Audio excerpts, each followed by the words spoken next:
Luli and the Wise Man. In the village of Agbed, surrounded by red earth and tall baobab trees, lived a girl named Luli, only 10 seasons old, yet her spirit burned brighter than the midday sun.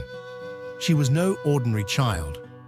While others fetched water or pounded yam, Luli asked questions. Why does the river sing only at night? Who decides what the gods want? Why must the girls be silent when the elders speak? The elders frowned at her boldness. You ask too much, child, they warned. Questions bring trouble. But Luli could not stop. She was a child of curiosity, born with the wind in her feet and a storm in her heart. Then came the drought. For moons, no rain had fallen. The crops withered. The streams dried. The drums of celebration grew silent. Fear gripped the village. And fear, like a shadow, brings superstition. The elders declared the gods were angry. A sacrifice must be made. A life for life, they said. But Luli, she did not believe the gods wanted blood. And so, she listened to the whispered legends of a man deep in the forbidden forest, a mad hermit, or a seer, long forgotten, Baba Jato, the wise man. And in that moment, Luli made her decision.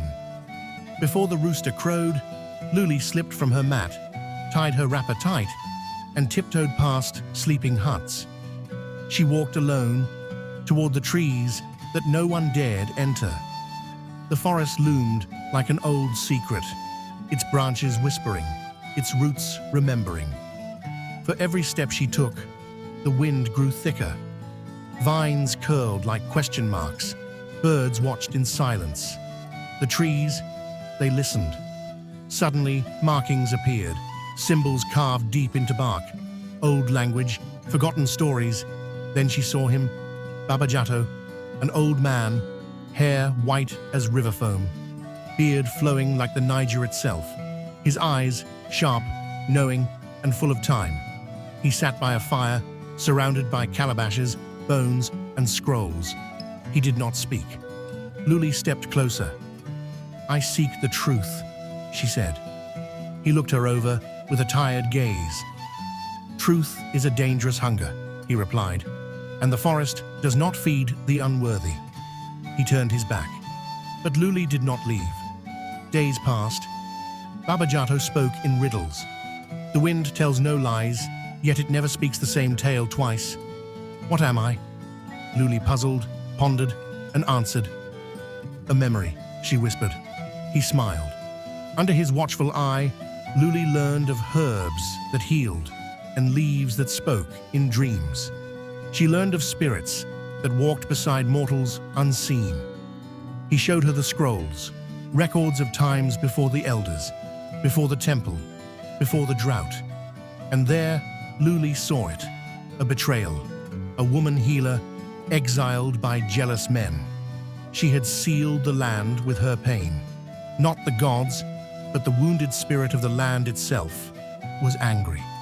The truth was not in the sky. It was buried beneath shame. Baba Jato looked at Luli. What will you do with what you now know? She stood, trembling, but sure. I will go back.